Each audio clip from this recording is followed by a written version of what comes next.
Magandang balita, nasa halos 40 matadero na nagtapos, lilipad pa Australia para doon magtrabaho. Nagbabalik ang aming kasama si Pengalinho. Ang 35 mga graduates na matadero ay lilipad na sa Australia sa taong ito matapos ng mga ito ay matanggap sa trabaho. Case Brothers, isa sa pinakamalaking meat processing companies sa the land down under. Ang mga matadero ay dumaan muna sa madugong screening process na isinagawa sa kanila mga Australiano sa Tagum City, Davao del Norte, kung saan ang mga matadero ay nagsanay ng ilang buwan.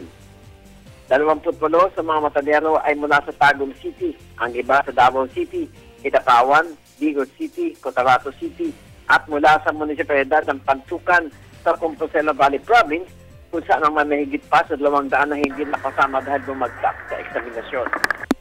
Malaki naman ang kasiyahan ni Tagum City Mayor Alan Rion na matupad na ng mga matadero ang kanilang pangarap ng ibang bansa at doon makapagtrabaho na anya ang lokal na pamahalaan ng Tagum City ay patuloy naman natutulong sa mga nais makapagtrabaho sa labas ng bansa sa pamamagitan ng Local Government Units o LGU's Employment Livelihood Agenda sa ilalim ng Eagle Wings Program ng Tagum City, Davao del Norte.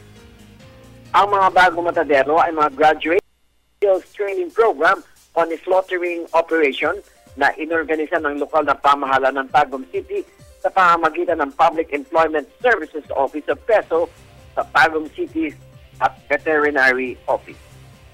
Para sa Telebisyon ng Bayan, Pengalinho, Radyo ng Bayan, Davao.